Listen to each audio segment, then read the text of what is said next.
What is going on, guys? It is Tom with Talks and Wrestling, and welcome to my review of the WrestleMania 35. I was about to say Royal Rumble. This is how tired I am. So I did reviews for Royal Rumble and Elimination Chamber this year.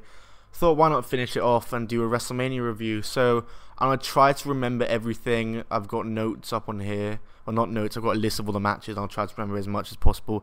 But like I said, I'm very tired. It's nearly 9 AM where I am, and I haven't slept because I need to make videos. But we open with Buddy Murphy versus Tony Nese for the Cruiserweight Championship.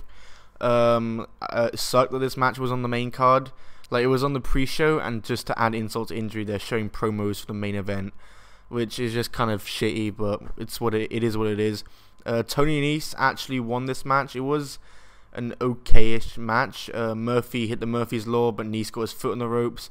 Then he hit a German suplex into the corner, Nese did, and a running knee to pin Murphy for the win, and he won the title, which I'm pretty sure I predicted that. The next up, we had the Women's Battle Royal, where Ember Moon was in it, and they just didn't make a big deal out of it whatsoever, which I found really weird because that's a really important thing. So Lillian Garcia did the ring introduction. The Riot Squad were eliminated by Dana Brooke, who eliminated Ruby Riott and Liv Morgan. But funny enough, Sarah Logan made it to the final two. She eliminated Asuka, and we thought she had won, but WWE just blatantly doing the exact same finish from last year, this time with Carmella being the one who wasn't eliminated, and she ended up winning, which I don't think anyone predicted. I really like Carmella, but I think someone like Dana Brooke or Sarah Logan could have got the rub better off this. They needed the rub. Carmella's already quite over, quite established. Someone like Dana Brooke or Sarah Logan could have really used the win.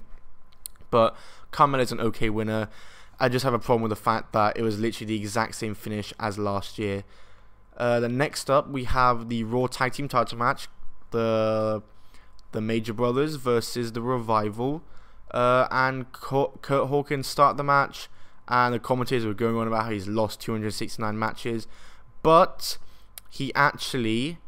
he played possum, pretending to be knocked out, and he rolled up Dawson to score the victory and win the tag team titles. So he's ended the losing streak and won the Raw tag team titles in the process. Now, this is cool. It's good that his losing streak's over, but my biggest fear is when he loses those titles, what's going to happen to him? Like, he's going to get completely lost in the shuffle, but we'll have to see when, we'll have to wait. Time will tell what's going to happen, is basically what I'm saying. Then we had the Andre the Giant Battle Royal, the armbar. Luke Harper was in this one. 29 entrants. Oh, I should also mention the Women's Battle Royal. Candice LeRae was in it, but she got eliminated early, and so did Nikki Cross, which I didn't like. So, basically, this match annoyed me. EC3 was eliminated, like, second or third in the match.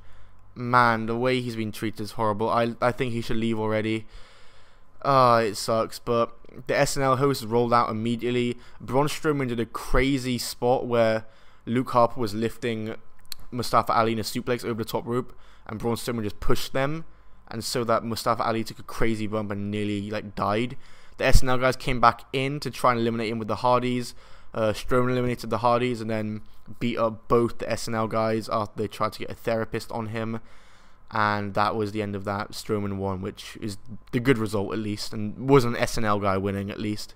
Then we had opening the show Brock Lesnar versus Seth Rollins. Basically, Paul Heyman came out and he said, if Lesnar isn't main eventing, then he's opening the show right now. We have a jet to get to Las Vegas. I can't talk. I'm so sorry.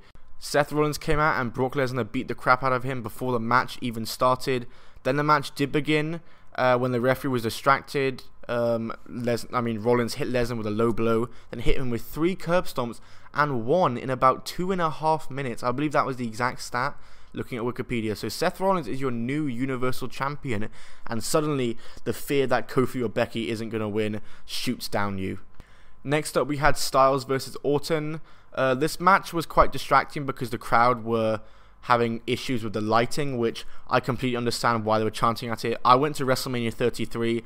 There was the exact same problem with the lights blinding people, and there was a big chant, there was a turn the lights off, we can't see, during the women's four-way, and they still didn't turn the lights off, but to my knowledge they turned the lights off here.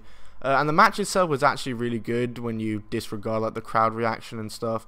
The match was really good. Styles won with a phenomenal forearm.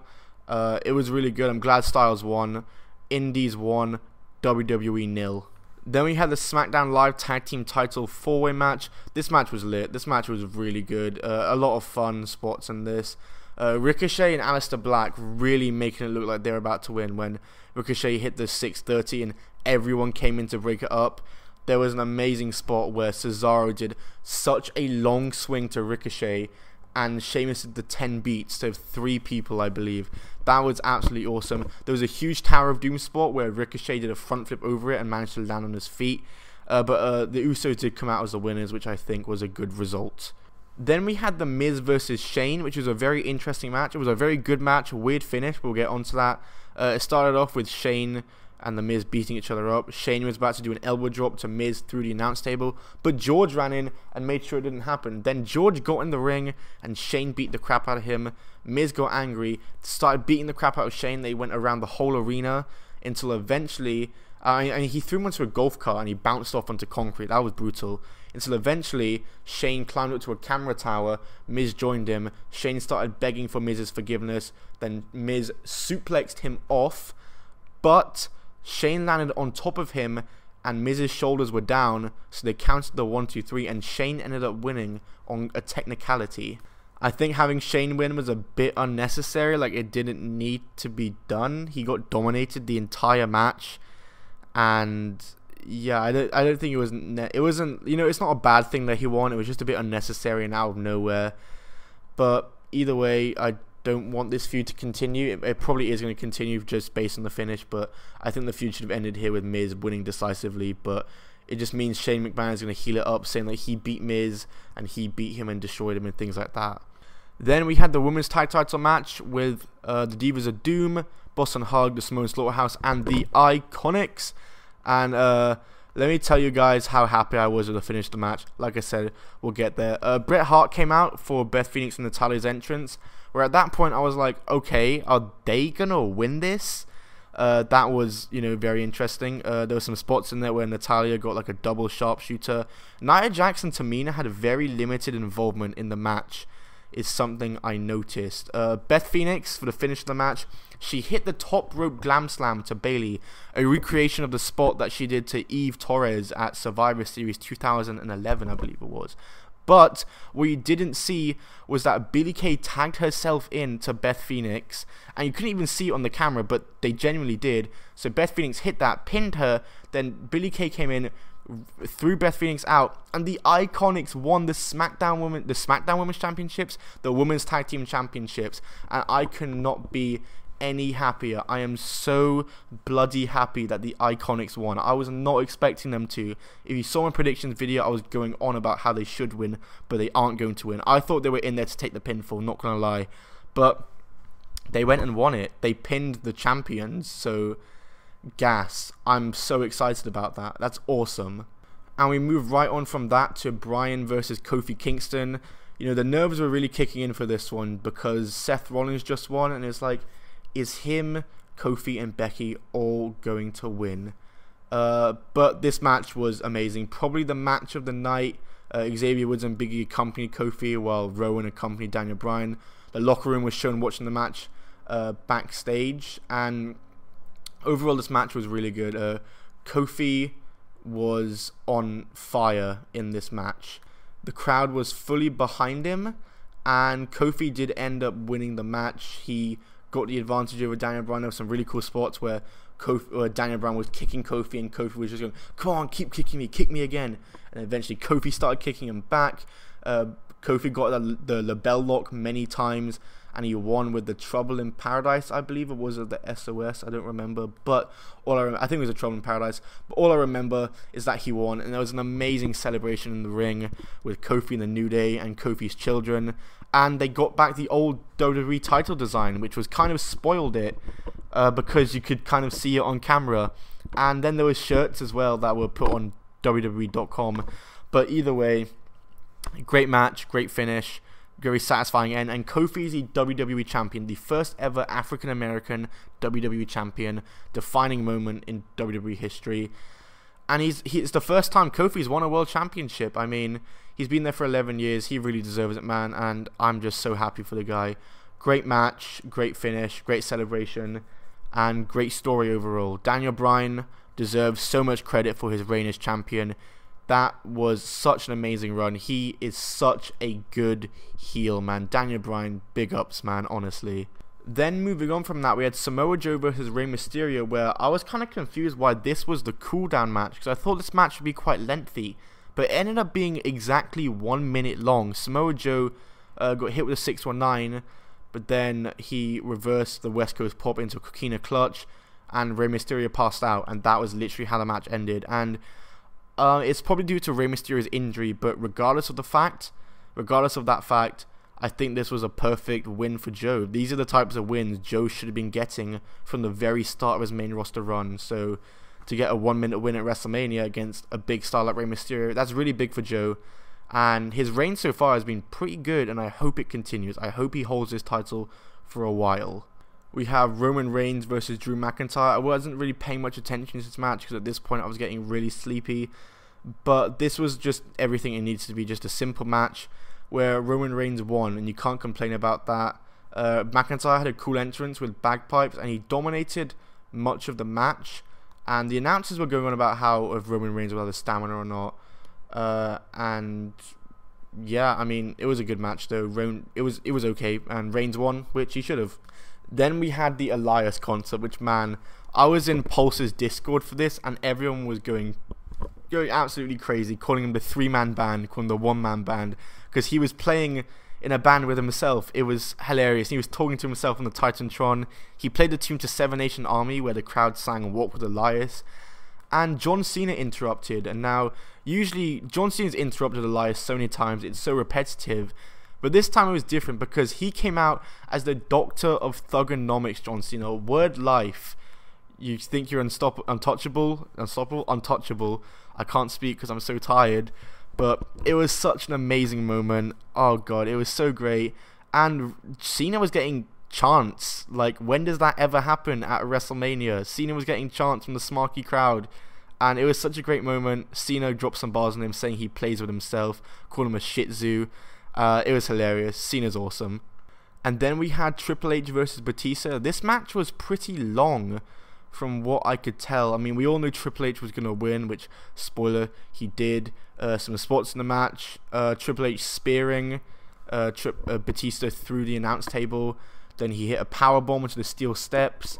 Ric Flair showed up. He handed him a sledgehammer to Triple H, who then hit Batista with it, then hit the pedigree, and then won the match. And also, Batista fell into the ring. He tripped up while trying to get into the ring. Botchtista. Kurt Angle versus Baron Corbin. I was seeing a lot of people complaining about this match. It was about 6 minutes long, and Baron Corbin beat him clean, which, to be honest, yeah, he should have. I mean, Kurt Angle's leaving on his back, and Baron Corbin is getting mega heat from it. I was seeing people on Twitter saying that they're going to turn off they turned off the network because they were so angry.